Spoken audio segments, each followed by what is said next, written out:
अच्छी संगति, बुरी संगति का असर कैसे होता है, संगत का असर कैसे होता है, ये महादेव की कथा बताई। पार्वती जी बैठकर भगवान शिव की आराधना करती हैं, साधना करती हैं। और मां पार्वती जी जब भगवान देवाधिदेव महादेव की आराधना साधना कर कर उठ जाती हैं, आज सुधात असुर ने विचार करा, जरा जहां ये लड़की बैठकर, ये कन्या बैठकर आराधना करती है, वहां की मिट्टी को जरा मैं थोड़ा सा लगा कर देखता हूं। उस मिट्टी को लगा कर कितना फल है मिट्टी का, जरा ध्यान दीजिएगा। जरा जहां बैठकर आप कथा सुन रहे हो, 7 दिन शिव महापुराण की कथा जहां चल रही है, उस भूमि का, उस मिट्टी का कितना प्रभाव, कितना फल उसमें, जरा विचार। सुधात असुर जहां पार्वती जी बैठकर भगवान शिव की आराधना कर रही थी, वहीं पर उस मां पार्वती जी के उठने के बाद वहां की मिट्टी को सुधात असुर ने अपने तन पर लगाया, अपने तन पर। और जैसे ही सुधात असुर ने अपने तन पर लगाया, उसको कुछ परिवर्तन सा लगा। उसके जीवन में उसको परिवर्तन सा लगा।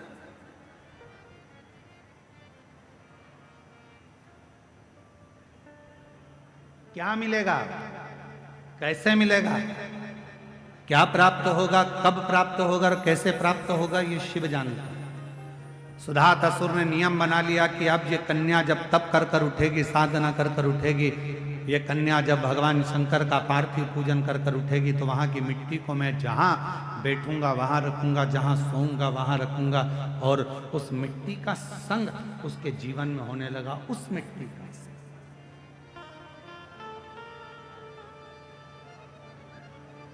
वो मिट्टी उसके संगति को बदलने लगी। संगत का असर किसको कहते हैं?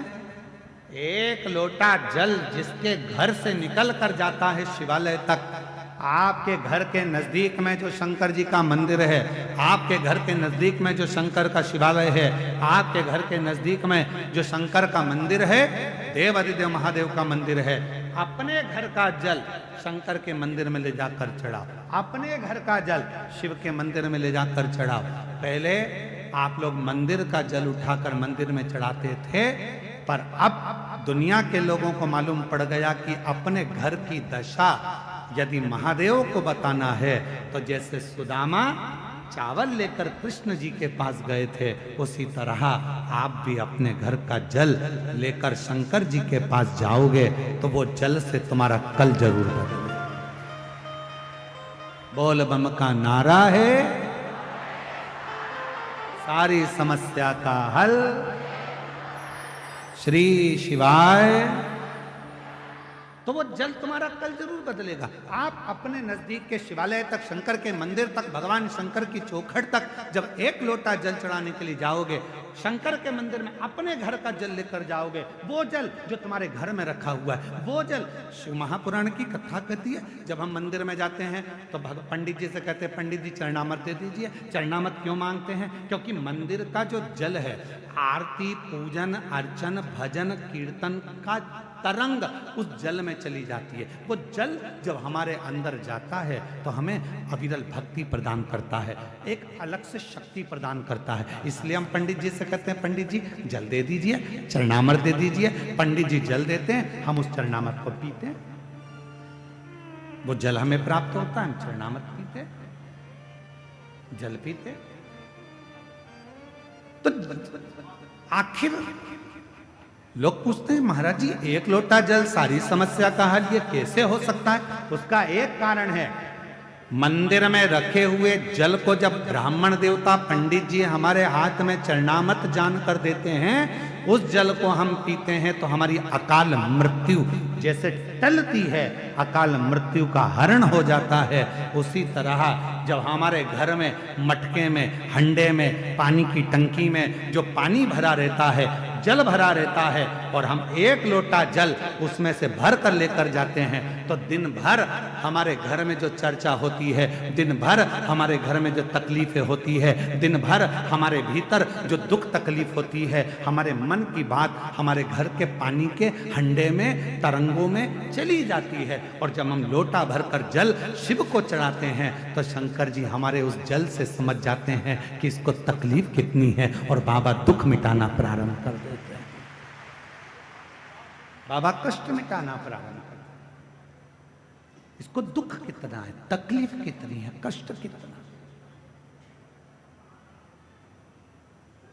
और शंभु शरणे पड़ी मांगू घड़ी रे घड़ी, दुख काटो दया करीने दर्शन आपो। ओ शंभु शरण पड़ी, बोलो बोलो, घड़ी रे घड़ी दुख काटो दया करी दर्शन आपो।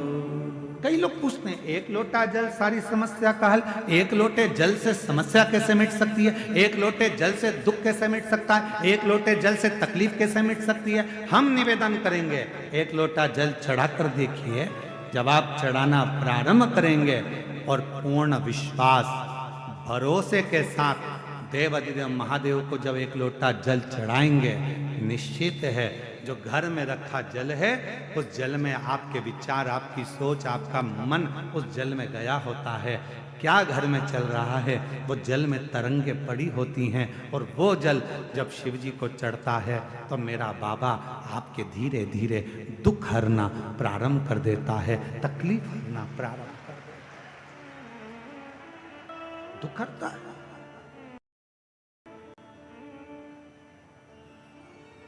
कष्ट हरता है।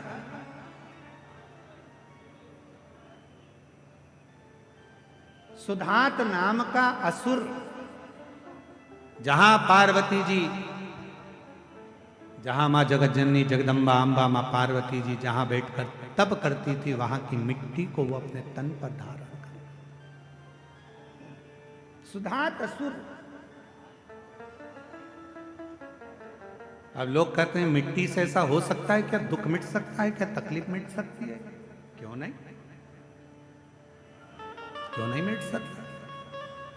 एक असुर जो देवताओं को परेशान कर रहा है, एक असुर जो गंधर्वों को परेशान कर रहा है, एक असुर जो अप्सराओं को परेशान कर रहा है, एक असुर जो सबको कष्ट दे रहा है, और केवल मां जगतजननी के उठने के बाद उस मिट्टी को वो अपने तन पर धारण कर लेता है, तो उसकी जिंदगी में इतना बदलाव हो जाता है कि वो शंकर की भक्ति की ओर जुड़ता चले जाता है। जुड़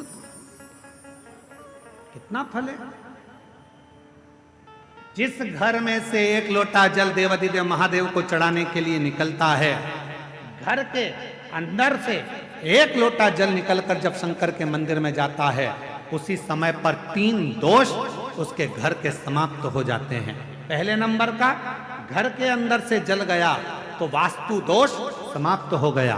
दूसरे नंबर पर घर के रसोई घर में, मटके में, हंडे में, टंकी में से जल गया तो पितृदोष शांत हो गया।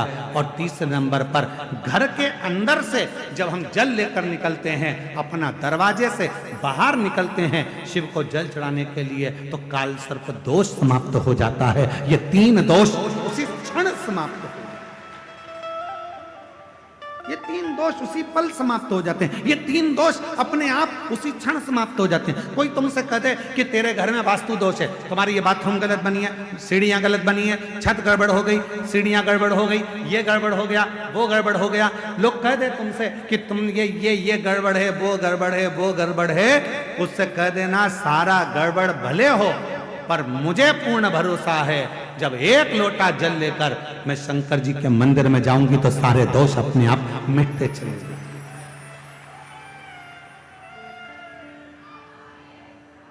ये सारे दुख मेरे समाप्त होंगे।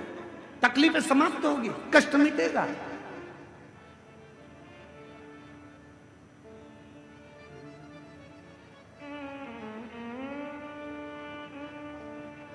वो दुख समाप्त होगा, वो कष्ट मिटेगा, वो तकलीफ मिटेगी।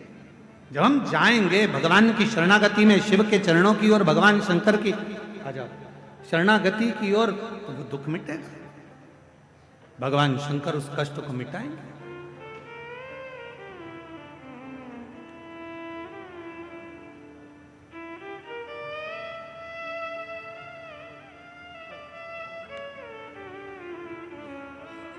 बधाई आपको, बाबा की कृपा दृष्टि। अब ठीक है बाबा, सब साथ में।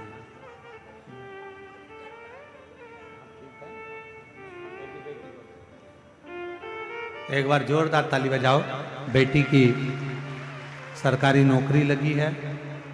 पति का पांव की हड्डियां चूर चूर हो गई थी, डॉक्टर ने ऑपरेशन का भी मना कर दिया था कि ये पांव कभी ठीक नहीं होगा, पर देव अधिदेव महादेव की कृपा से आज चलकर यहां तक आए हैं। एक बार जोरदार ताली बजाकर साथ। शिव तत्व शंभु क्या नहीं कर सकता। आप शिव से एक संबंध जोड़ने का प्रयास करिए। शिव से, भगवान देव अधिदेव महादेव से एक संबंध जोड़ने का प्रयास करिए।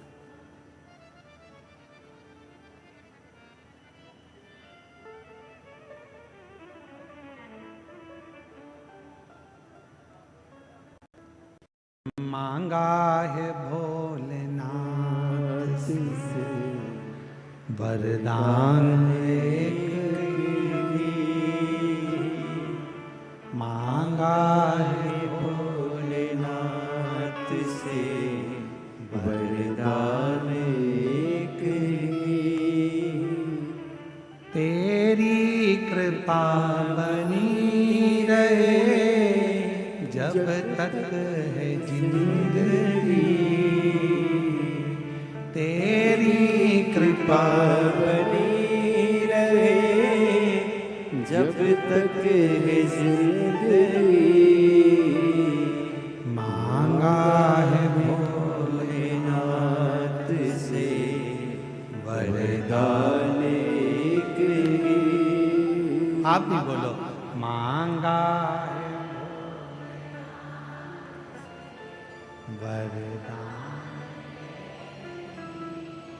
तेरी कृपा बनी रहे जब तक है जिंदगी, तेरी कृपा बनी रहे जब तक है जिंदगी। मांगा है भोलेनाथ से वरदान एक ही। मांगा है भोलेनाथ से वरदान एक ही। संसार सागर में जब तक रहूं तेरी कृपा बनी रहे। मेरे जीवन के सारे दुख, सारी तकलीफ, सारा कष्ट, सारी बीमारी सब तू है, सब।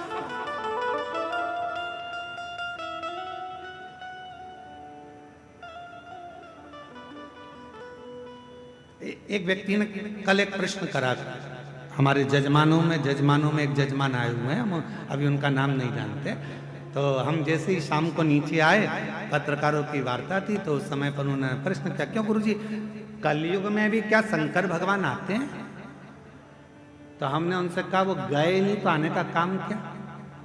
जो ऑलरेडी है तो उसको आना नहीं पड़ता। तो कल उन्होंने प्रश्न छेड़ दिया, तो हमारे मन में आया कि उनके मन में कहीं बात ना रह जाए, तो हम उनको एक बात कहेंगे, देखो कलयुग में शिव कैसे आते हैं।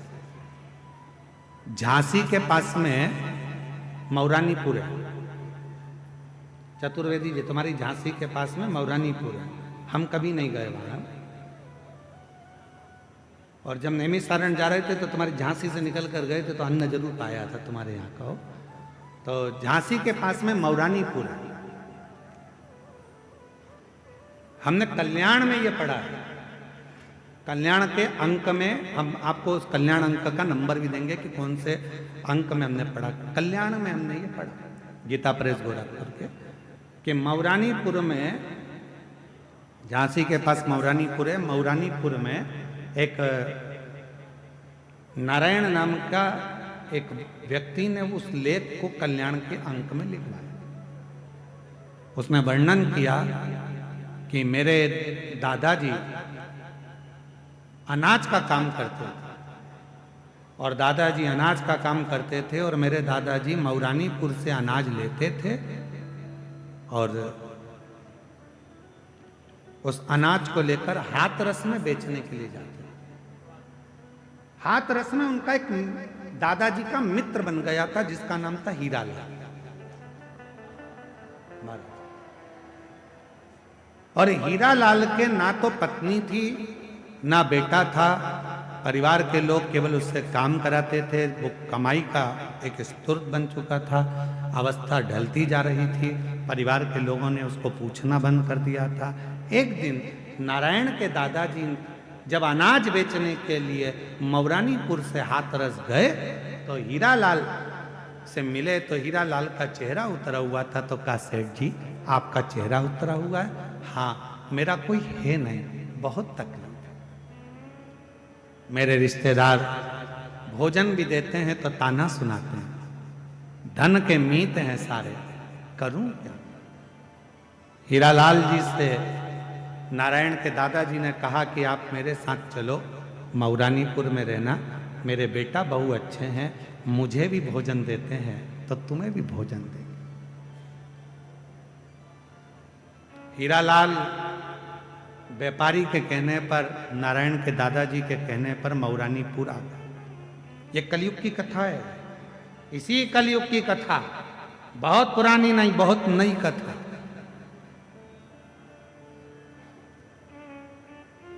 हजारों वर्ष पुरानी नहीं है,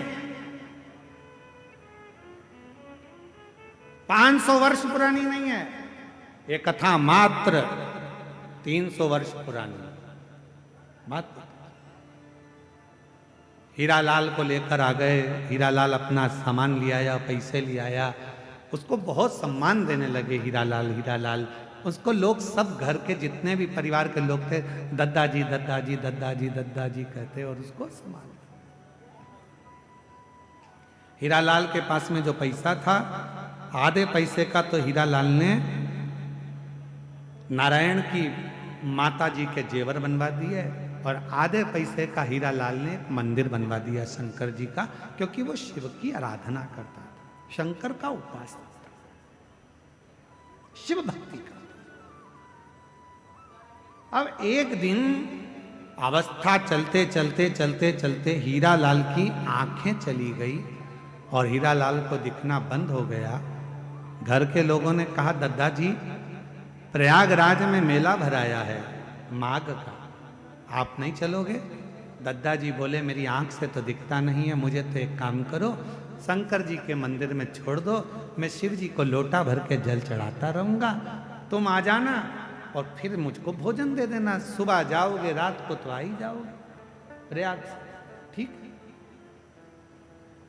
नारायण के माता पिता दादा सब चल दिए प्रयागराज।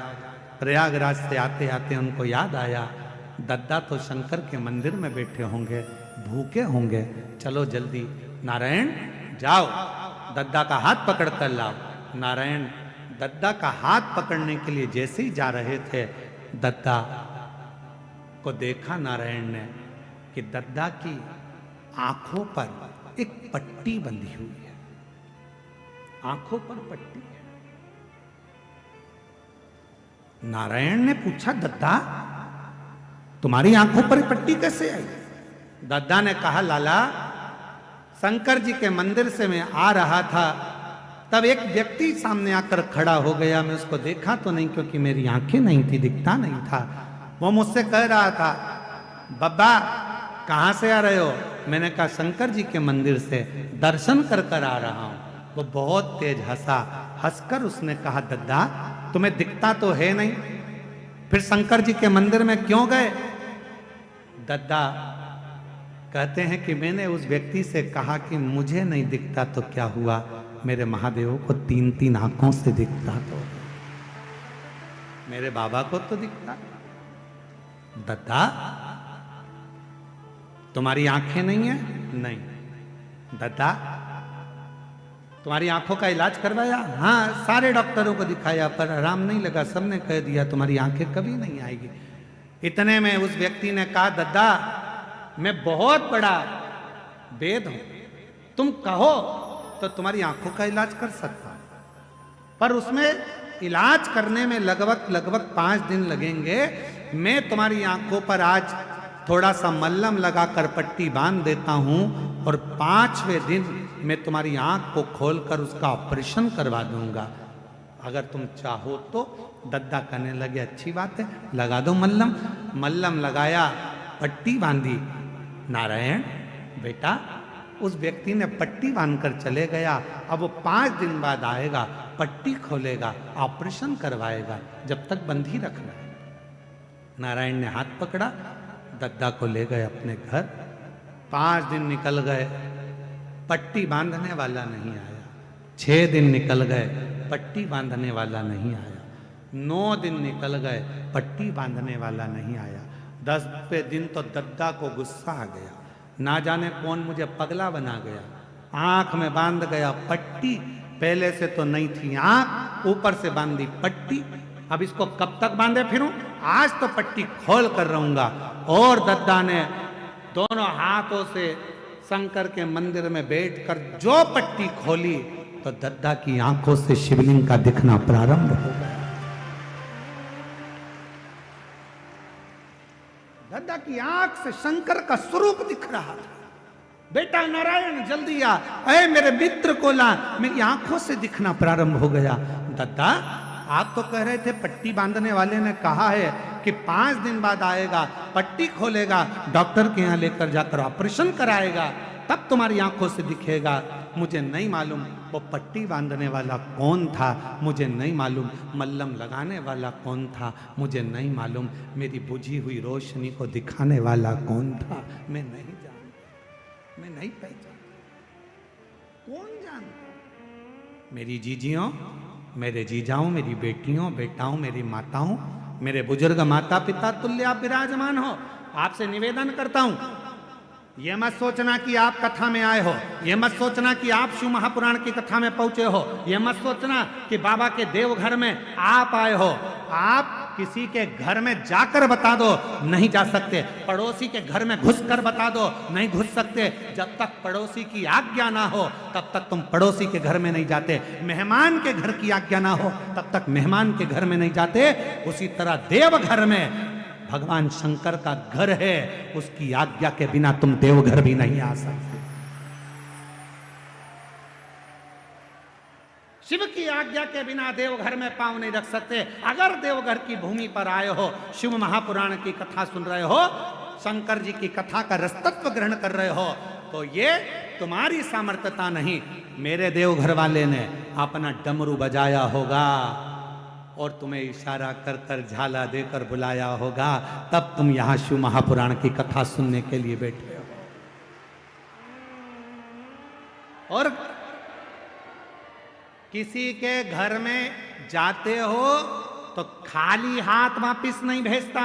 शादी में जाओगे तो लिफाफा जैसे तुम देते हो तो वो विदाई में तुमको रिटर्न गिफ्ट देता है। साड़ी देगा, कपड़ा देगा, मिठाई का डब्बा देगा। बोलो देता है कि नहीं देता? मौसी के घर शादी में गए, भले तुमने दुल्हन को कुछ दिया, दूल्हे को कुछ दिया, पर मौसी के यहाँ से जाओगे तो कुछ तो देगा ना। अरे बोलो तो समझ देगा ना मौसी। मामा के जाओगे तो मामा जी देंगे, दादा दादी। ससुराल जाओगे तो ससुराल वाले देंगे, मायके जाओगे तो मायके वाले देंगे। कुछ ना कुछ विदाई में दिया जाता है। तो तुम देवघर की भूमि पर आए हो, तैयारी कर कर रखना, मेरा बाबा भी बिना विदाई के तुम्हें भेजेगा ना। वो नहीं भेजने वाला, वो साधारण नहीं है, वो शंभु साधारण नहीं है, वो भेजेगा। आए हो, पहुंचे हो, यहां साधारणता में नहीं पहुंचे।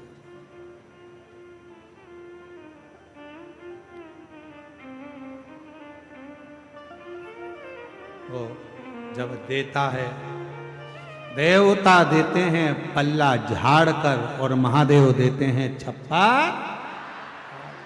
इसलिए तेरे डम जूता पहनता तुम्हारा बेटा, अच्छा अच्छा एप्पल का मोबाइल रखता तुम्हारा बेटा, अच्छे अच्छे वस्त्र आभूषण धारण करता है। आपने अपने बेटे को बनाया है उस लायक कि वो अच्छा पहने, तो मेरे परमात्मा ने आपको भी उस लायक बनाया है कि आप अच्छा पहने। मेरे बाबा ने आपको उस लायक बनाया, आपने अपने बेटे को बनाया ना। शिव को क्या मानते हो आप लोग? मेरी जीजियों, शंकर भगवान को क्या मानती हो आप? अपना बाप मानती हो ना, पिता मानती हो ना। तब जब पिता ने अपनी बेटी को, पिता ने अपने बेटे को उस लायक, जैसे आपने माँ बाप ने अपने बच्चे को लायक बनाया कि वो अच्छा कपड़ा पहने, अच्छे स्कूल में एजुकेशन में जाए, अच्छी ट्यूशन पढ़े, अच्छी कोचिंग करे, अच्छा अच्छा खाए पिए, अच्छा रहे, अच्छा से आभूषण पहने, अच्छे बंगले में रहे। आपने अपने बच्चों को उस तरह का बनाया है। तो मेरे बाबा ने जब से आपने एक लोटा जल चढ़ाना प्रारंभ करा, तब से मेरे कुबेर भंडारी ने आपको भी उस लायक बनाया है कि आप अच्छे से रहो, अच्छे से खाओ, अच्छे से रहो, भटको ना।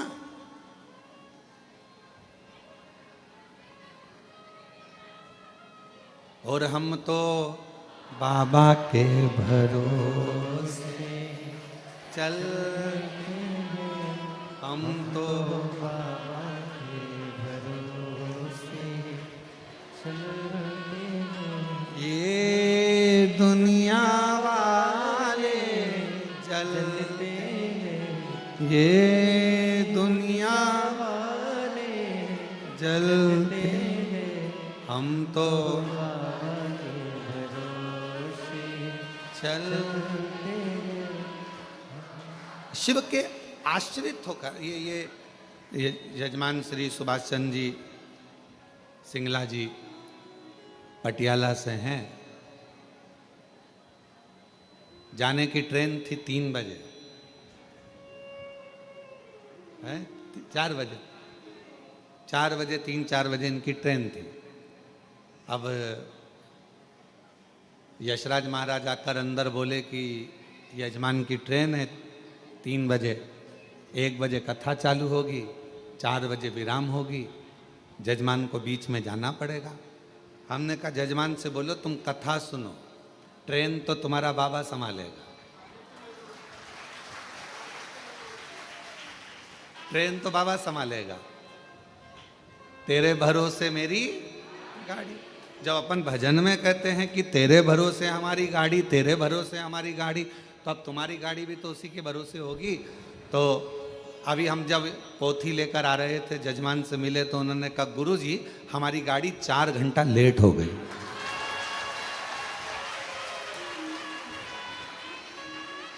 और हम तो बाबा के भरोसे चलते हैं, हम तो बाबा के भरोसे चलते हैं, ये दुनिया वाले चलते हैं, ये दुनिया वाले चलते हैं, हम तो बाबा के भरोसे चलते हैं, डमरू वाले के भरोसे चलते हैं। हम उसके आश्रित हो।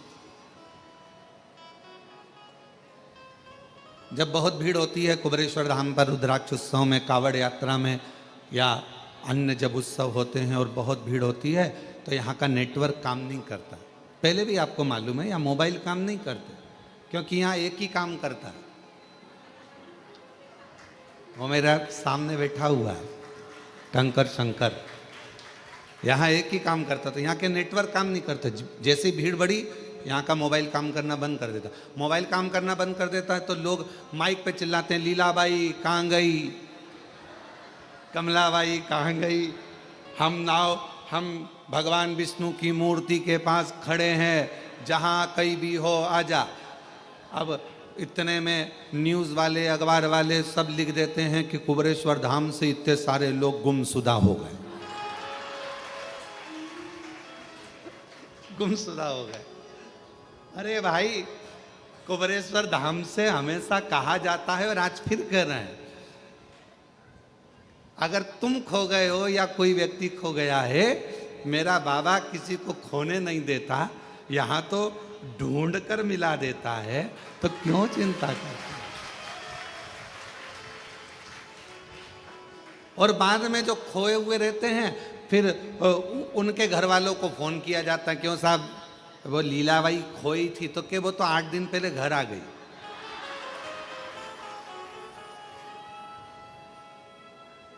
तो उसके साथ वाले तो 8 दिन से यहाँ ढूंढ रहे हैं, तो उनसे कह दो कि तुम भी अपने अपने घर जाओ, बता दे। और हमारे यहाँ का नियम है कुबेरेश्वर धाम का, क्योंकि आप यहाँ की बेटी हो और आप यहाँ के दामाद हो।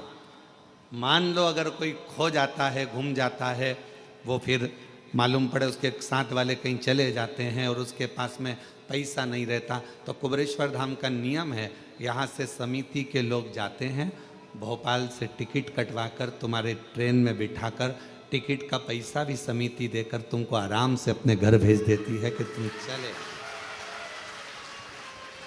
चले। और कई शिव भक्त ऐसे होते हैं कि जब वो पहुंच जाते हैं और उनका टिकट का पैसा भी जब समिति दे देती है, तो वापस भेजते हैं कि कोई भक्त रह जाए तो हम ये टिकट का पैसा भेजा है उसको वापस भेज दें। ये भक्त भी है शिव जी के, ऐसे शंकर भगवान के ओघड़ी भक्त भी। क्योंकि कुबेरेश्वर धाम का बाबा, जब आप भोजन ग्रहण करते हो, कुबेरेश्वर धाम का प्रसाद जब ग्रहण करते हो, प्रसाद ग्रहण करते समय बाबा से क्या कहते हो कि बाबा हम आपका प्रसाद ग्रहण कर रहे हैं, हमारे घर में ऐसा भंडार भरना कि दूसरी बार जब यहाँ कथा सुनने के लिए या मैं दर्शन करने आऊं तो अपने साथ अनाज की बोरियां अपने घर से बांध कर लाकर यहाँ दान कर जाऊं, इसलिए हम बाबा का प्रसाद। आप 5 कंकर बीन कर वहां पूजन करते हो बैठकर, 5 कंकर की पूजन जब कंकर शंकर के स्थल पर करते हो, कंकर शंकर की भूमि पर करते हो, तो वहां बैठकर जब आप कंकर बीन कर पूजन करते हो तो भाव से क्या कहते हो कि हे कुबेर भंडारी, मैं जिस कामना से आई हूं, मेरे महाकाल राजा, मेरे ओमकारेश्वर बाबा, मेरी छिपरा मैया, मेरी नर्मदा मैया, मेरी सीवन मैया, ऐसी कृपा करना कि मेरा भंडार भरना और ऐसी मनोकामना पूर्ण करना कि 3 महीने में वापिस यहाँ आकर तेरी पूजन। बाबा से कहते। कितने लोग हैं जो मायके केवल एक बार जाते हैं, शादी के बाद कभी मायके गए ही नहीं? कोई है ऐसा? शादी के बाद तो नियम रहता है, 2 महीने में, 1.5 महीने में, 15 दिन में बहू बेटी को लेकर आना पड़ता है। जल्दी जाओ, 8 दिन हो गए बेटी की शादी को, 4 दिन हो गए, जाओ जरा लेकर आओ, 15 दिन हो गए लेकर आओ। तो शिव महापुराण की कथा कहती, कुबेरेश्वर धाम का नियम है, यहाँ जो आता है वो 3 महीने में, क्योंकि बाप का मन बेटी के बिना नहीं लगता, बाप का मन दामाद के बिना नहीं लगता, तो वो बुला लेते। अब ये पटियाला वाले बैठे हैं, अभी गए थे, अभी कुछ समय पहले ही जजमान बनकर गए थे और बाबा ने आज फिर जजमान बनाकर बिठा दिया। ये शिव की कृपा, ये शंकर की कृपा, ये ओघड़ी की करुणा।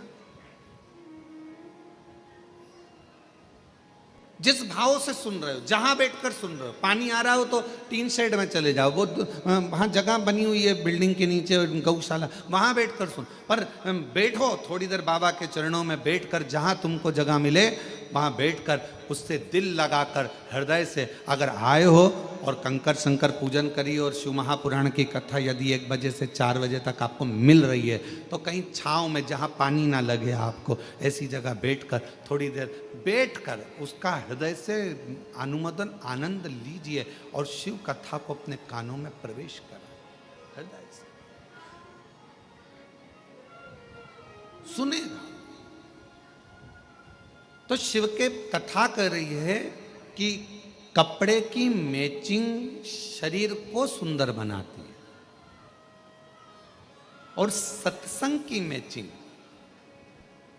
मेरा मन, मेरी आत्मा, मेरा चित्त, मेरा मन, मेरी दृष्टि मेरे शिव को ढूंढती है, मेरे शंकर को ढूंढती है।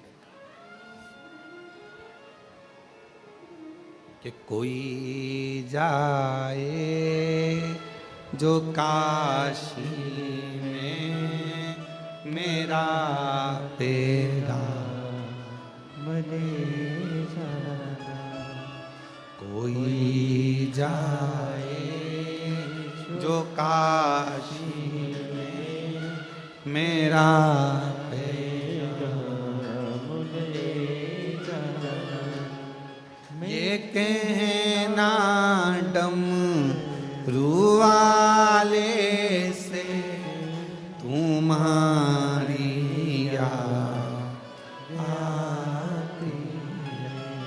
ये कहना काशी वाले से तुम्हारी याद आती है मैं खुद तो आ नहीं सकता मेरा पेरा मले जाना कोई जाए जो काशी में मेरा पैगाम ले जाना कोई जाए जो काशी में मेरा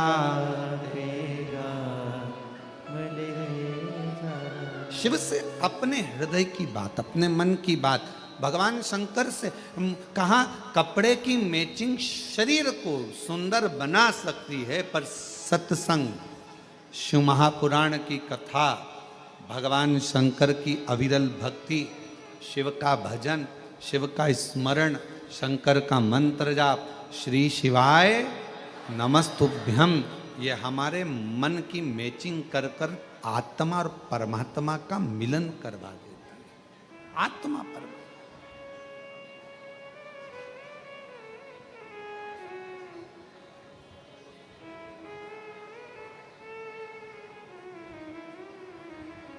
और जब आत्मा परमात्मा का मिलन हो तो सारा जहान सुंदर नजर आता है, सब कुछ सुंदर।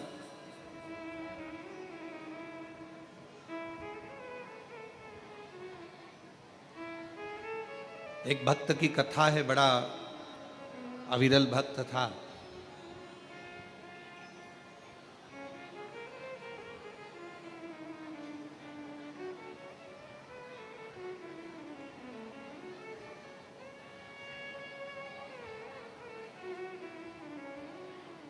फूल की तरह फूला हुआ था और उसके चेहरे की प्रसन्नता कभी खत्म नहीं होती थी, हमेशा मुस्कुराता रहता।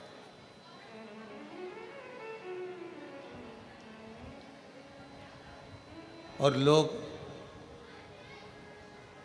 उसको फूला फूला कहते थे, नाम कुछ भी हो, पर लोग उसको फूला फूला कहते थे। बड़ा अच्छा भक्त था।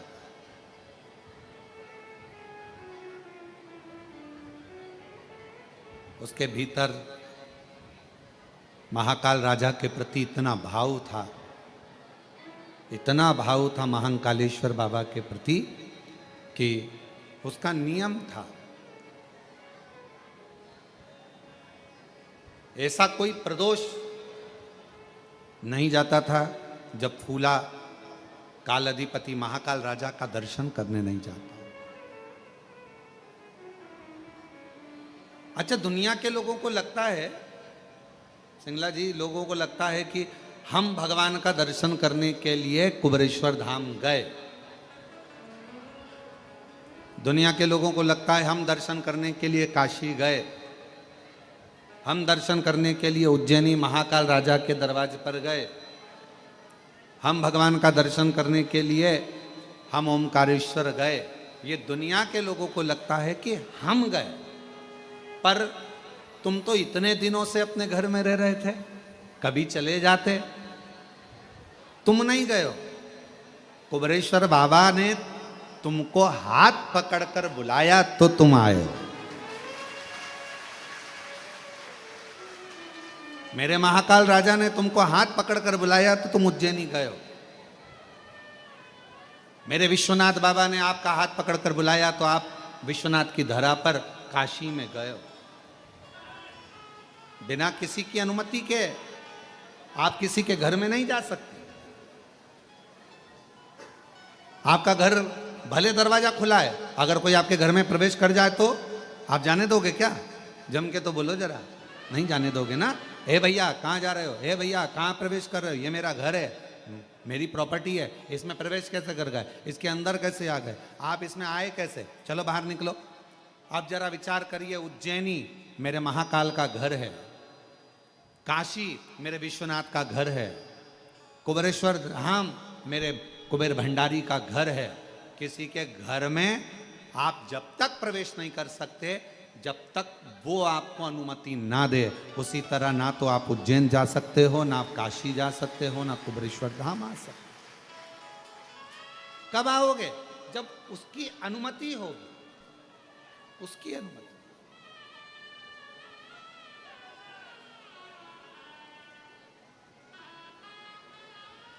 और तेरी कृपा का क्या है भरोसा, कब किस पर हो जाए जरा सी हम पर कर दो, जरा सी हम पर कर दो। तेरी कृपा का क्या है भरोसा, कब किस पर हो जाए जरा सी हम पर कर दो, जरा सी हम पर कर दो।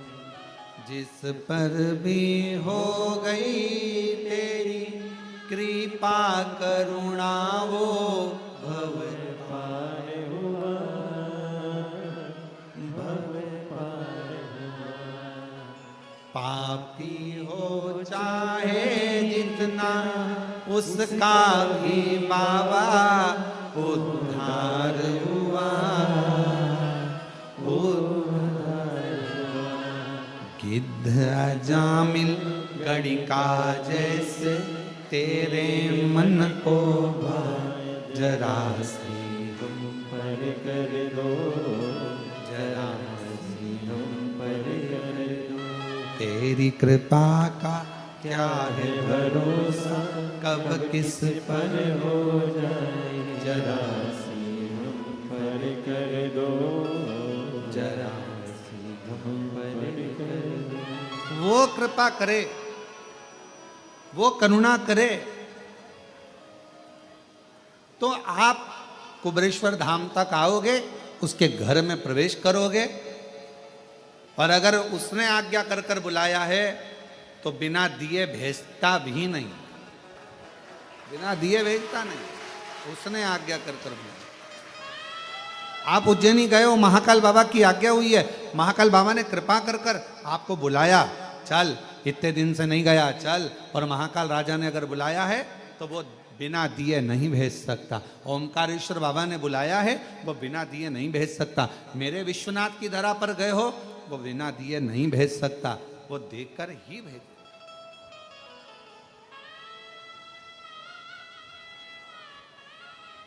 आप बिना अनुमति के नहीं आ सकते। फूला हर प्रदोष पर भगवान महाकाल राजा का दर्शन करने जाता, प्रत्येक प्रदोष आई और महाकाल राजा का दर्शन करने पहुंच।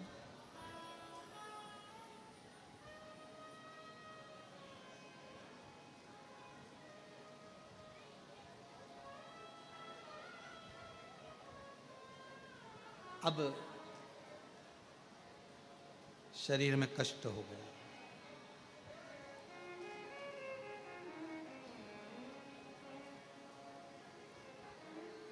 शरीर में कष्ट हो, शरीर से चला नहीं जाता, शरीर से कहीं जाया आया नहीं जाता, शरीर में कष्ट भारी। कहाँ जाए, कैसे जाए? बच्चों से कहा, ए बेटा मुझे उज्जैनी ले चल, बाबा महाकाल का दर्शन करना है, मेरी प्रदोष आ रही, मुझे ले चल।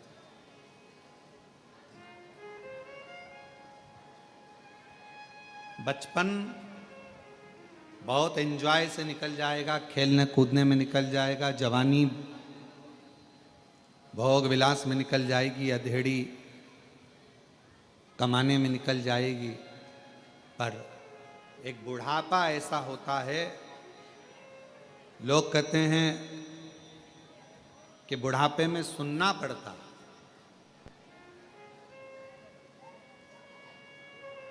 कई लोगों के मुख से सुना हमने कि बुढ़ापे में बहुत सुनना पड़ता है, बुढ़ापे में बहुत सुनना पड़ता है। पर शिव महापुराण की कथा कर रही है बुढ़ापे में लोग कहते हैं बहुत सुनना पड़ता है। हाँ, हम भी कह रहे हैं कि बुढ़ापे में बहुत सुनना पड़ता है। शिव पुराण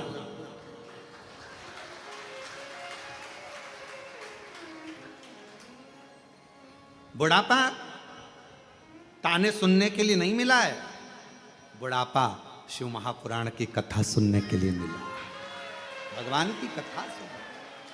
लोग कहते बुढ़ापा मिला है बहुत सुनना पड़ता है, बुढ़ापा मिला है बहुत सुनना पड़ता है, बुढ़ापा मिला है बहुत सुनना पड़ता है, बुढ़ापा मिला है बहुत सुनना पड़ता है। पर शिव पुराण की कथा कहती है बुढ़ापा मिला है, पर बुढ़ापा ताने सुनने के लिए नहीं मिला, बुढ़ापा हमें भगवान की कथा को श्रवण करने के लिए, शिव महापुराण की कथा सुनने के लिए मिला। और हम वो सुने। बचपन खेल में खोया, जवानी नींद भर सोया, बुढ़ापा देख कर रोया, सिराने मिला बुढ़ापा। और लोग कहते बुढ़ापा बड़ा बुरा होता है, बुढ़ापा बहुत बेकार गुरुजी, बहुत बेकार होता है बुढ़ापा। पर शिव महापुराण में श्रीमद् भागवत में कपिल देव महाराज माता देवहूति को ज्ञान देते हैं। माँ देवहूति कहती हैं मैं बूढ़ी हो गई। कपिल देव महाराज अपनी माता से कहते हैं माँ बुढ़ापे जैसा कहीं सुख नहीं है, बुढ़ापे में क्या दुख है? तो माँ कहती है बुढ़ापे में मेरे शरीर से, ये पाँव से चला नहीं जाता। कपिल देव महाराज श्रीमद् भागवत में कह रहे हैं अपनी माता देवहूति से कि बुढ़ापे में भगवान पाँव से चलना इसलिए बंद करा देता है कि अब बहुत चल लिए, अब एक जगह बैठो और राम नाम, कृष्ण नाम, शिव नाम, श्री शिवाय नमस्तुभ्यम जपो। फिर माँ ने कहा, माता देवहूति बोली बुढ़ापा बड़ा बेकार होता है, बुढ़ापे में आंखों से देखा नहीं पड़ता है, दिखाई नहीं देता है। भगवान कपिल देव जी महाराज अपनी माता देवहूति से कहते हैं माँ बुढ़ापा बहुत अच्छा होता है। भगवान कहते हैं अब जगत को तो बहुत देख लिया, अपने भीतर से देखो, इसलिए आंखों से दिखना बंद हो गया, अंदर से देखना चालू करो, भीतर देखिए। फिर माँ ने कहा बेटा बुढ़ापा बुरा होता है। कपिल देव जी महाराज ने अपनी माता देवहूति से कहा माँ बुढ़ापा क्यों बेकार होता है? माँ कहती है कानों से सुनाई नहीं देता। तो इतने में कपिल देव जी महाराज ने कहा माँ बुढ़ापे में सुनाना भगवान इसलिए बंद कर देता है कि जगत की बहुत सुन ली, अब अपने दिल की सुनो, भीतर की सुनो, मन की सुनो। फिर माँ ने कहा बेटा बुढ़ापा बुरा होता है, हाथ धीरे धीरे कांपते हैं, बुढ़ापे में शरीर कांपता है, हाथ कांपते हैं। कपिल देव जी महाराज ने कहा माँ बुढ़ापा बहुत अच्छा होता है, बुढ़ापे में हाथ कांपते हैं, माला पकड़ोगी 2-4 मन के ज्यादा भी निकल जाएंगे तो भगवान स्वीकार कर लेता है, इसलिए हाथ भी कांपे बुढ़ापे में तो श्रेष्ठ है, दिक्कत क्या। फिर कहा बुढ़ापा बेकार होता है। कपिल देव जी महाराज ने माँ देवहूति से पूछा क्यों? कहा बुढ़ापे में नींद नहीं आती। भगवान कहते हैं माँ भगवान भी यही चाहता है कि तू अब जगत के इन विकारों में मत सो, अब मेरे लिए जाग। पहले बच्चों के लिए जागती थी, परिवार के लिए जागती थी, अब बुढ़ापे में मेरे लिए जाग और मेरा भजन कर, स्मरण कर, कीर्तन।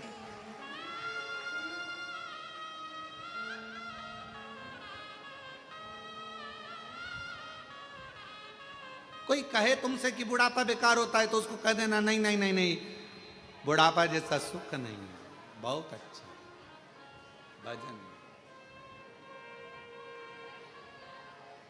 बस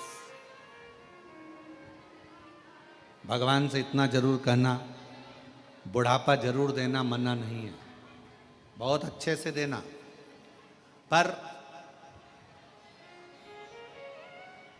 अपने कपड़ों की बटन अपने हाथों से लगा सकूं, अपना भोजन अपने हाथों से कर सकूं, चलती चलती घर के पास में जो शंकर जी का शिवलिंग है, मंदिर है, 1 लोटा जल वहां चढ़ाती रहूं, शरीर चलता रहे। इस शरीर को पलंग पर मत पटकना, बाकी का बुढ़ापा भले दे।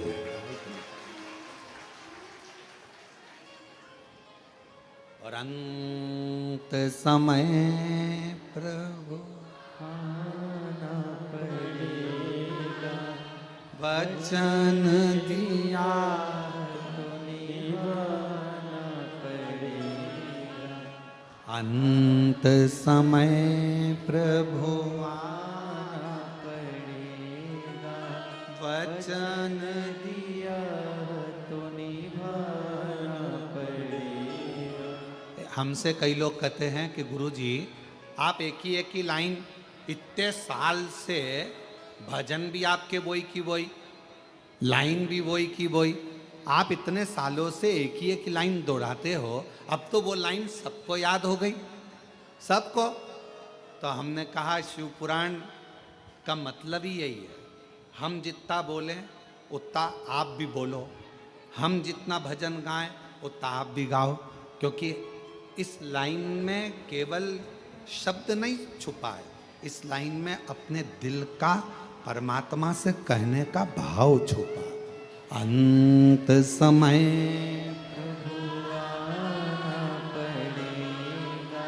वचन दिया तो निभाना पड़ेगा।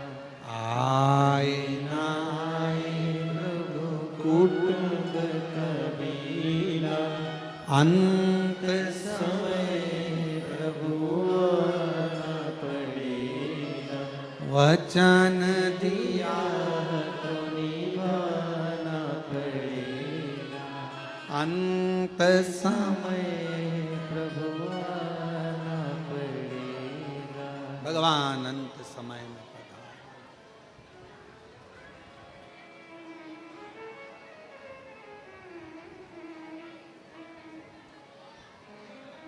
अंत समय, बुढ़ापा बुरा नहीं है। लोग भले कहें कि बुढ़ापा बुरा, पर बुढ़ापा बुरा नहीं, श्रेष्ठ। भजन के लिए, स्मरण के लिए, कीर्तन के लिए, मंत्र जाप के लिए, नाम जाप के लिए, नाम कीर्तन के लिए श्रेष्ठ। फूला, शरीर में एक रोग लग गया फूला के। इस कथा को सुनने के बाद कई लोग प्रश्न किए, पहले भी एक बार ये कथा कही फूला की, तो कई लोगों ने कहा कि फूला जब इतना महाकाल बाबा का भक्त था, दर्शन करता था, प्रदोष को जाता था, फिर तो शरीर में रोग होना ही नहीं था। पर शिव महापुराण की कथा कहती है, आप कितने बड़े संत बन जाओ, आप कितने बड़े साधु बन जाओ, आप कितने बड़े सन्यासी बन जाओ, आप कितने बड़े तपस्वी बन जाओ, आप कितने बड़े वक्ता बन जाओ, आप कितने बड़े कथाकार बन जाओ, चाहे आप कितने अच्छे भी गृहस्थी बन जाओ, चाहे आप दुनिया में आकर कितने भी सन्यासी तपस्वी और कितना भी भगवान का भजन कर लो, पर तुम्हारे पूर्व का जो प्रारब्ध है, पूर्व का जो कर्म है, उसका भोग तो मनुष्य के शरीर में संत हो, इंसान हो, सबको भोगना ही पड़ता है, सबको भोग। बीमारी आई, अब लोग कहें कि फूला ने तो इतना महाकाल का दर्शन किया, फिर फूला के शरीर पर रोग क्यों आ गया? पूर्व का कर्म का भोग मनुष्य को मानव शरीर में आकर भोगना पड़ता है।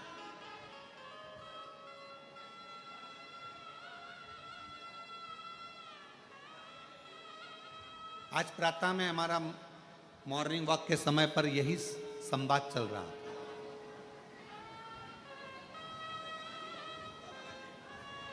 आज सुबह मॉर्निंग वॉक के समय पर हम हमारे साथ में जो रहे सब लोग, उनके साथ में हम यही चर्चा करें कि कोई पिछले जन्म के अच्छे कर्म मुझे बाबा तेरा साथ मिला, कोई पिछले जन्म के अच्छे कर्म मुझे बाबा तेरा साथ मिला। तो हमारा चर्चा चल रही थी सुबह सुबह घूमते घूमते, तो हम कह रहे थे सबको जो हमारे साथ में चलते हैं उनको हम बोलते जा रहे थे कि कोई पूर्व का जितना जब का जिसका संबंध बना होता है वो इस संबंध में निपटा।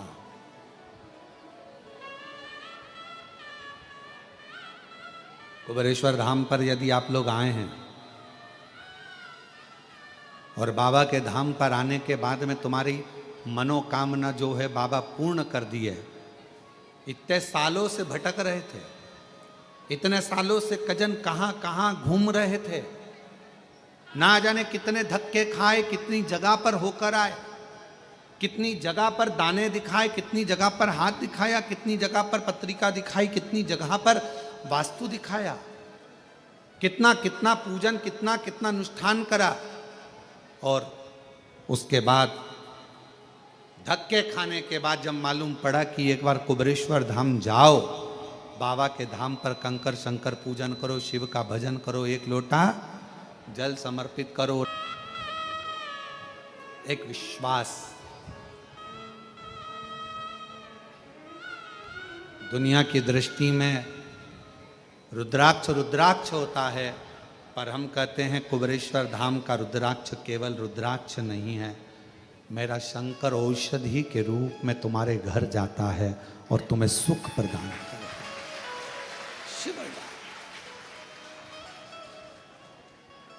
पूरी दुनिया में केवल एक स्थान कंकर शंकर की धरा, जहां कंकर को बीन कर पूजन करी जाती है, यहां स्वयं शिव को ढूंढा जाता है। और आप कंकर में शिव ढूंढते हो और शंकर आपको ढूंढकर आपका दुख समाप्त कर देता है। ये बहुत और महादेव नमन चरणों स्वीकार कीजिए, सबका किया है मेरा भी उद्धार कीजिए, उद्धार कीजिए, हे त्रिपुंडधारी, हे त्रिशूलधारी। भगवान सबका उद्धार कर रहे हो, सबकी झोली भर रहे हो, सबकी को खुशियां दे रहे हो, फिर मैं क्यों वंचित रहेगा? क्यों?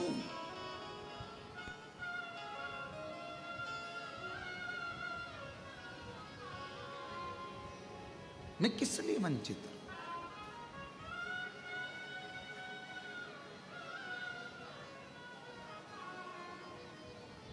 मैं क्यों रहूं?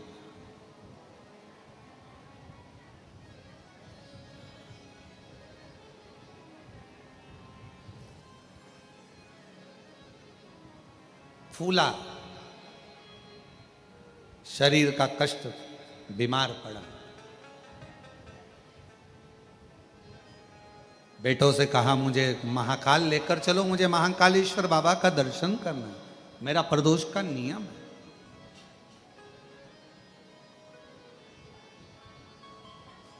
मुझे ले चलो। और जहां विराजे डमरू वाला, जहाँ विराजे डमरू वाला, काशी का सरताज,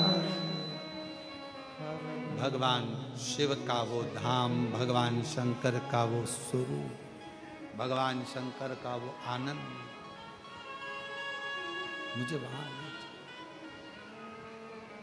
ले चल बेटा। बेटे ने कहा पिताजी शरीर में कष्ट है, तुम कहीं जा नहीं सकते, आ नहीं सकते, तुम्हारे बस का नहीं, मैं कहाँ तुमको लेकर जाऊं, मैं कहाँ तुमको लेकर जाऊं, कहाँ कहाँ ले जाऊं मैं नहीं ले जाऊं। और जीजियों, मेरे जीजाओं, मेरी बेटियों, बेटाओं, मेरी माताओं, मेरे भाई, निवेदन करूं आप सबसे,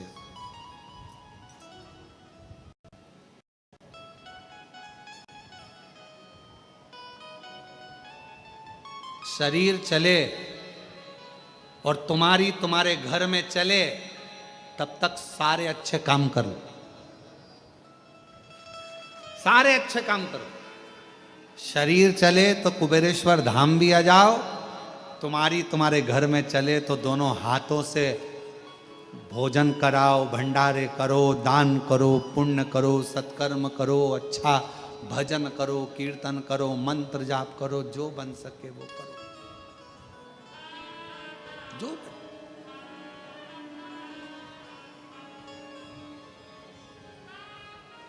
शरीर चले तब तक खूब तीर्थ जाओ, भगवान का भजन करो, मंदिर, देवालय, शिवालय, अर्चना, पूजन सब करो।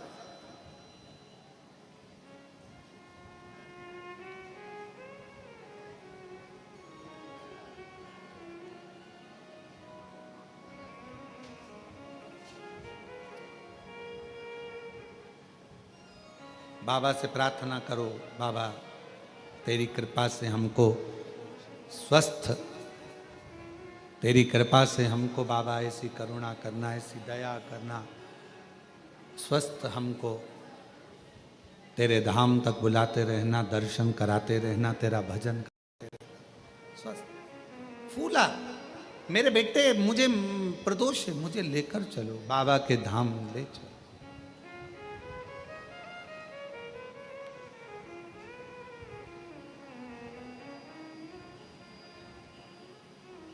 बेटों ने मना कर दिया, फूला से नहीं ले जा सकते, शरीर में कष्ट है तुम्हारे, कहां लेकर जाएं?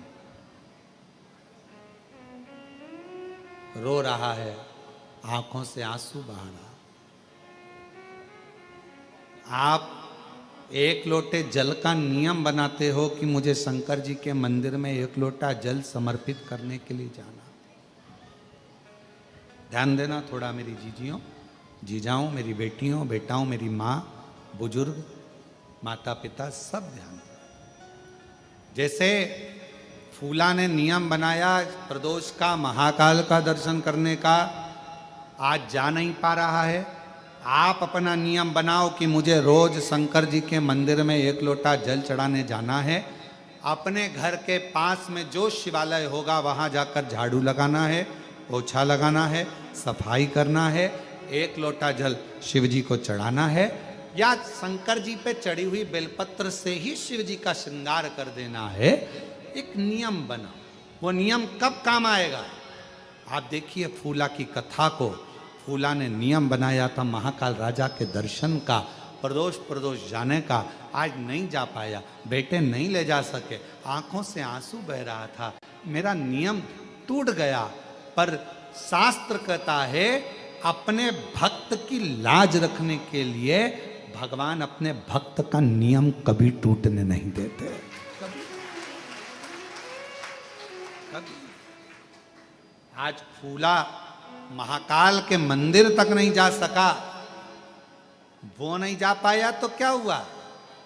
महाकाल राजा, लोग कहते हैं ना कि काशी में शिव जी की सवारी नहीं निकलती, सोमनाथ में शिव जी की सवारी नहीं निकलती, भीमाशंकर में शिव जी की सवारी नहीं निकलती,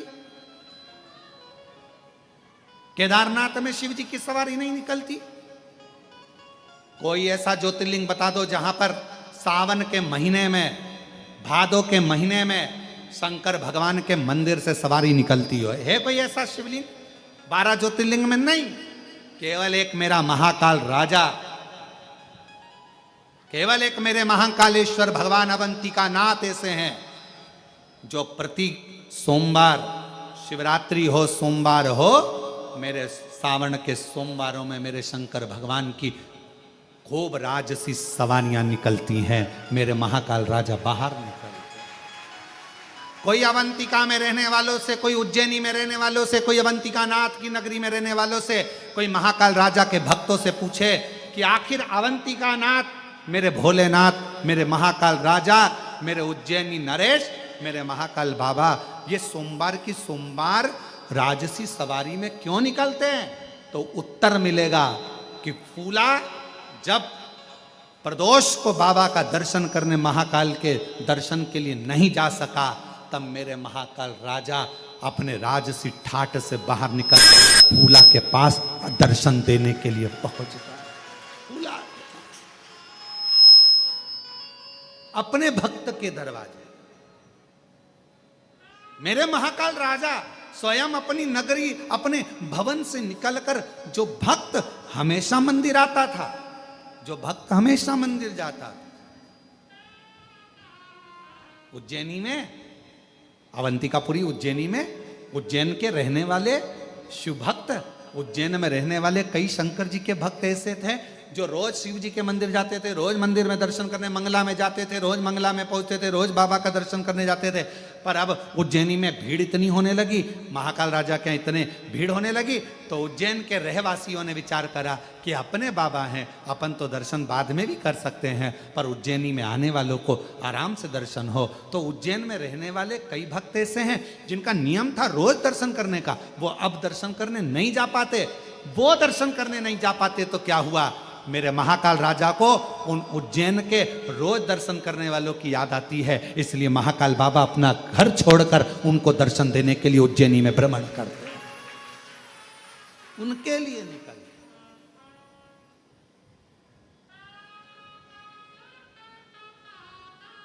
और मेरे महाकाल बाबा उनके लिए निकल रहे, उनके लिए निकल।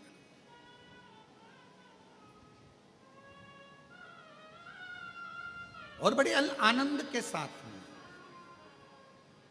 वो कई लोग वो कहते हैं, शिव जी की सवारी आई, बाबा की सवारी, शिव जी की सवारी आई, भोले की सवारी आई, उज्जैन नगरिया, शिव जी की सवारी आई, भोले की नगरिया, शिव जी की सवारी। चले शिव चले। और चली आ रही है, चली आ रही है महाकाल की सवारी, चली आ रही है, चली आ रही है, चली आ रही है महाकाल की सवारी, चली आ रही है। अंधों को आंखें, कुड़ियन को काया, अंधे को आंखें, कुड़ियन को काया, गोदी में ललना दिए जा रही है महाकाल की सवारी। पवित्र कथा कर रही है, भगवान शिव की पवित्र शिव महापुराण की कथा कर।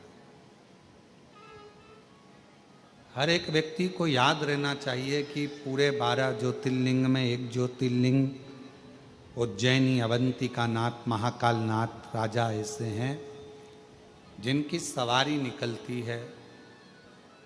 किसके लिए निकलती है कोई पूछे तो उसको बताना कि एक फूला भगत था, नियम था मंदिर में रोज प्रदोष बाबा के दर्शन का, वो नहीं जा सका, बेटे ले जा ना सके, तब बेटे ले जा ना सके,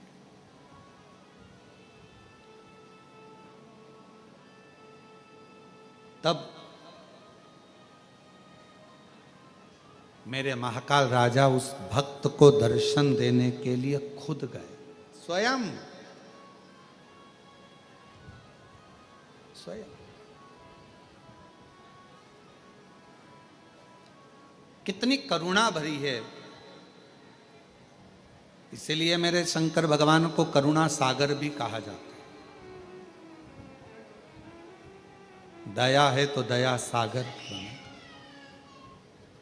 उसको पहचानने के लिए दुनिया की दृष्टि, फिर निवेदन करेंगे ये 24,000 श्लोक की ये शिव महापुराण की कथा शिव पुराण नहीं, मेरे शंकर भगवान का एक स्वरूप है, इसको पहचानो, इसको जानो।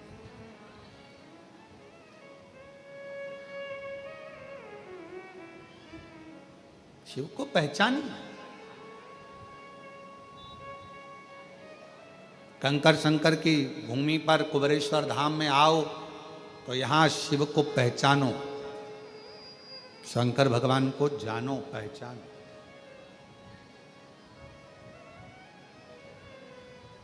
क्या है ऐसा जो बाबा सबकी झोलियां भर देता है? क्या एक पत्र है, अच्छा है, देखिए।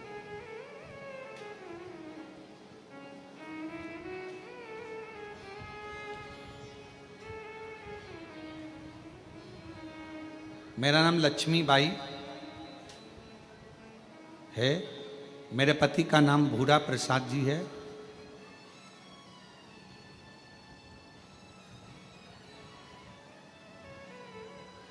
मैं आकोला की निवासी हूँ। कहीं बैठी हो तो आ सकती हैं, अगर बाहर कहीं बैठी हो तो पीछे वाले रास्ते से आकर एक बेलपत्र ले सकती हैं। भोलेनाथ जी की कृपा ऐसी है गुरुजी, देवर के पैर का ऑपरेशन हुआ था, उसके बाद डॉक्टर ने दूसरे पैर का ऑपरेशन करने के लिए भी बोल दिया। हमने कहा कि आप थोड़ा रुक जाओ, पहले हम सावन का महीना चल रहा है, बाबा को कावड़ चढ़ाया है, इसके बाद में फिर आप ऑपरेशन कर दें। गुरुदेव बाबा की ऐसी करुणा हुई, हम सोमवार को आए, बाबा को कावड़ चढ़ाई, और यहाँ से जाने के बाद जो आपने बताया कि कावड़ का जल थोड़ा सा आचमन करें, देवर को पहले कराया, रुद्राक्ष पहनाया, और बाबा की ऐसी कृपा हुई कि डॉक्टर ने कह दिया कि अब दूसरे पैर के ऑपरेशन की जरूरत नहीं। शिव शिव। एक शिव के प्रति एक भाव, शिव के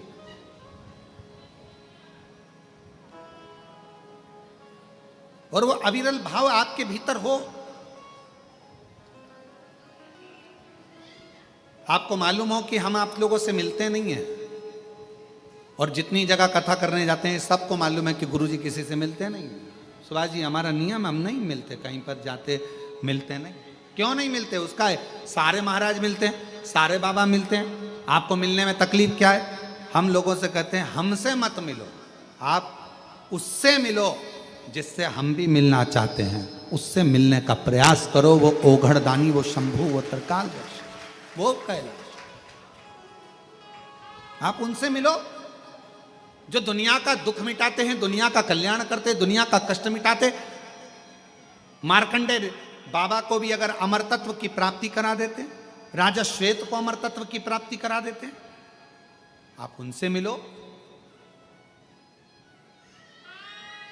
क्या उससे मिलने के लिए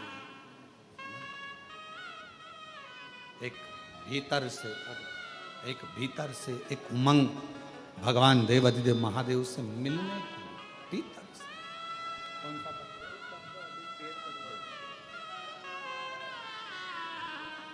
देखिए उनका देवर को भी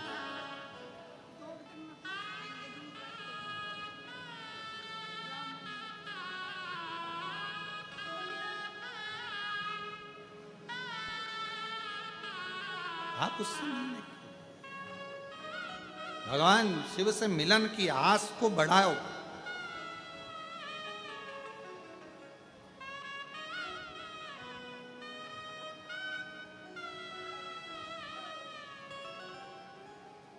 दो होते हैं, एक कश्ती और दूसरी हस्ती। बोलो जरा क्या क्या? कश्ती और हस्ती। हस्ती मतलब VIP। एक होती है कश्ती, दूसरी होती है हस्ती, और दोनों की परख तूफान में ही होती है। कश्ती की पहचान भी तूफान में होती है और हस्ती की पहचान भी तूफान में होती है। दोनों की पहचान तूफान में। कश्ती कितनी दमदार है, तूफान आ जाए, आंधियां चल जाए, और कश्ती अगर दमदार है तो तूफान में भी कश्ती डूबती नहीं है, पार हो जाती है कश्ती। और हस्ती बहुत बड़ा व्यक्ति है, बहुत बहुत उसकी सबदूर पहचान है, उसको सब जानते हैं। और हस्ती की पहचान तब होती है जब किसी गरीबड़े के ऊपर दुख आया हो और वो किसी हस्ती के पास जाकर कह दे कि मेरी तकलीफ मिटवा दो, आपकी पहचान है, तो हस्ती। वरना ऐसी हस्तियां तो दुनिया में ढेर घूमती है जो किसी काम की नहीं, तूफान में डूबी हुई।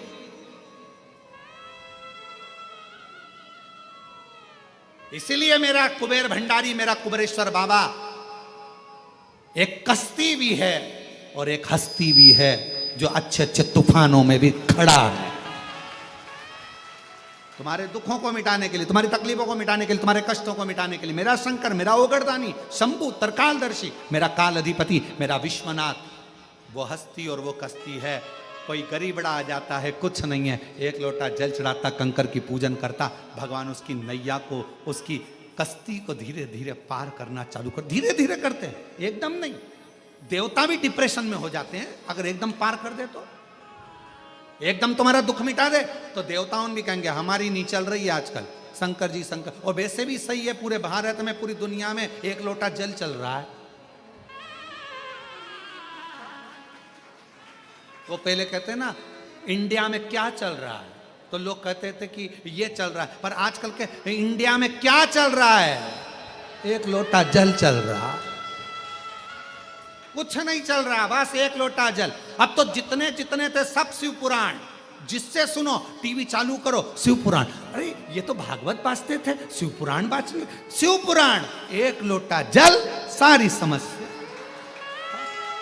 भारत में क्या चल रहा है, इंडिया में क्या चल रहा है, तो तुम भी लिख के भेज देना इंडिया में क्या चल रहा है, एक लोटा जल, बस एक लोटा जल। जिसे देखो सवेरे से उठे, नहाए, एक लोटा जल लेकर चल दिए। कश्ती और हस्ती की पहचान तूफान में होती है।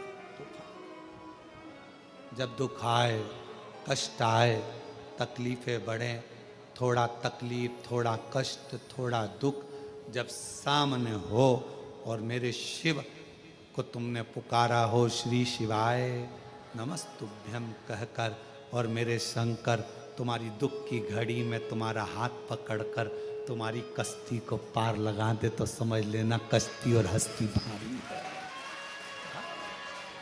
और मेरे भोले तेरा सहारा है, मेरे भोले तेरा सहारा है, मेरी नैया का तू किनारा रे, मेरी नैया का तू किनारा रे।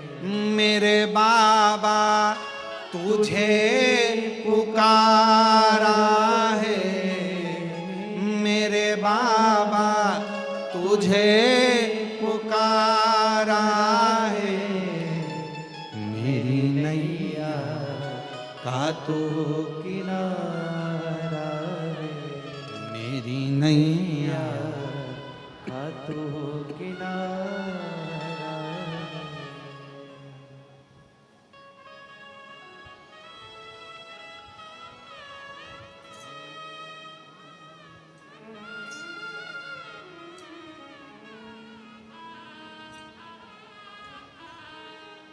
शिव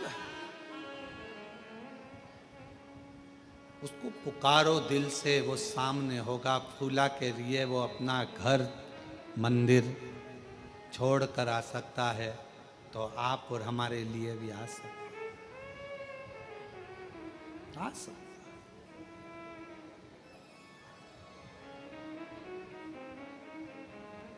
कोई आपसे पूछे ना कि आप किसी वीआईपी को जानते हो, कोई आपसे पूछे कि आपकी किसी से पहचान है, छाती ठोक कर कहना मेरी पहचान मेरे महाकाल राजा से है, उससे जोरदार वीआईपी कोई नहीं। मेरी पहचान मेरे महाकाल राजा से, मेरी पहचान मेरे कुबेरेश्वर बाबा से, मेरी पहचान मेरे विश्वनाथ से, और उससे जोरदार कोई वीआईपी नहीं हो सकता। एक बार वीआईपी हमारा काम ना करेगा, पर मेरा बाबा काम जरूर करेगा, फाइल जरूर निपटा करे। देवराज ब्राह्मण के साथ में क्या हुआ? देवराज ब्राह्मण बेचारा, वो ब्राह्मण देवराज चोरी का धन लेकर शिव मंदिर में पहुंच गया था। उसको तो मालूम ही नहीं था कि मैं इतना बड़ा पापी और मुझे कैलाश धाम मिल जाएगा, शिव का धाम, उसको नहीं मालूम।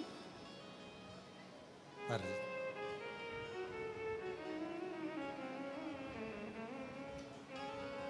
देवराज जैसे ही शिवालय पहुंच गया, शंकर भगवान ने उसको नंदी पर बिठाकर कैलाश धाम पहुंचा दिया। कैलाश उसको क्या मालूम था, उसके ध्यान में भी ये नहीं बात थी कि मेरे ऊपर इतनी बड़ी कृपा हो जाएगी। मैं तो ब्राह्मण के घर में जन्मा हूं, देवराज बोले मैं ब्राह्मण के घर में जन्मा हूं, मैंने चोरी करी, गलत कर्म किया, वैश्या का संग किया, गलत नारी का संग किया, उसके बाद भी मुझे तार दिया। क्यों? शंकर भगवान भोलेनाथ शिव भोले हैं, वो ये नहीं देखते कि तूने पाप क्या करा, वो ये देखते हैं कि तूने एक लोटा जल कैसे चढ़ा, वो ये देखते हैं कि तूने श्री शिवाय नमस्तुभ्यम कैसे कहा, तूने मेरे को नमन। श्री शिवाय नमस्तुभ्यम का मतलब क्या है? श्री शिवाय नमस्तुभ्यम, श्री शिवाय नमस्तुभ्यम, श्री शिवाय नमस्तुभ्यम, श्री शिवाय नमस्तुभ्यम। वेद व्यास जी ने शिव महापुराण की विद्धेश्वर संहिता में कितनी बड़ी बात लिख दी कि श्री शिवाय नमस्तुभ्यम बोलने वाले का केवल मुख का दर्शन कर लो तो तुम्हारे सारे पाप समाप्त हो जाते हैं, शिव मिल जाता है। केवल दर्शन करते से ही शिव तत्व की प्राप्ति। नमन, शंकर मतलब शिव को नमन करने वाले का मात्र दर्शन करो तो भी हमारे पाप धुल, तो भी हमारे पाप समाप्त।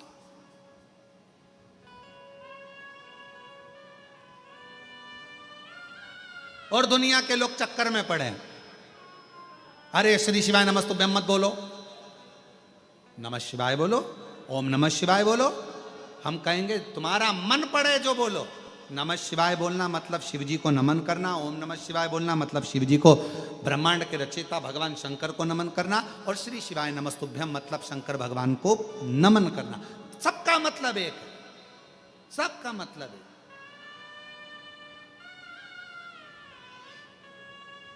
सबका।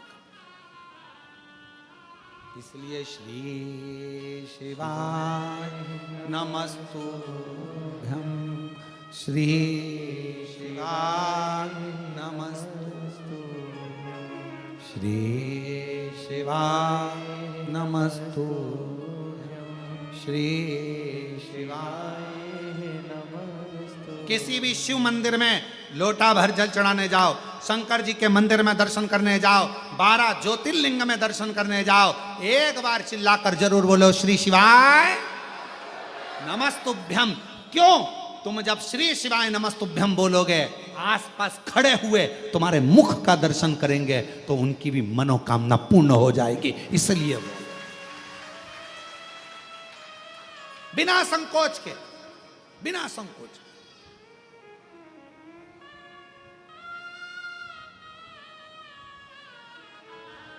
बिना देवराज ब्राह्मण को भगवान शिव फल देते हैं, कैलाश का धाम देते हैं। एक बिंदुक नाम का ब्राह्मण जिसकी धर्म पत्नी चंचुला, बिंदुक कोई श्रेष्ठ कर्म नहीं कर पाया। अच्छा जन्म मिले तो अच्छा कर्म करिए।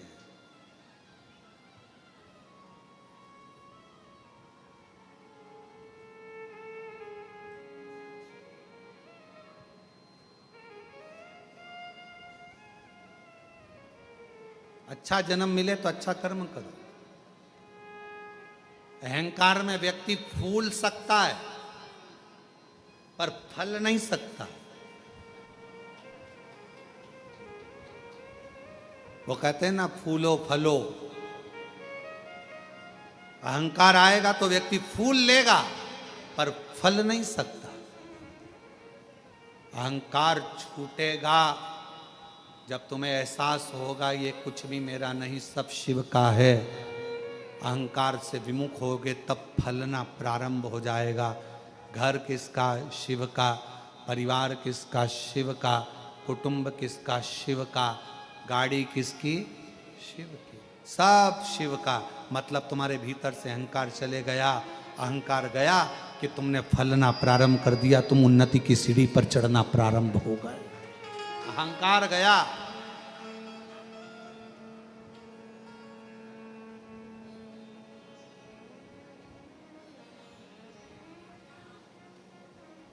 रेल में जब माताएं सफर करती है ना, ट्रेन में जब सीहोर आती हैं, कुबेरेश्वर धाम आती हैं, तो उनसे कई लोग पूछते, सीहोर वाले भी कई लोग पूछते हैं, कहाँ जा रही हो? कुबेरेश्वर धाम।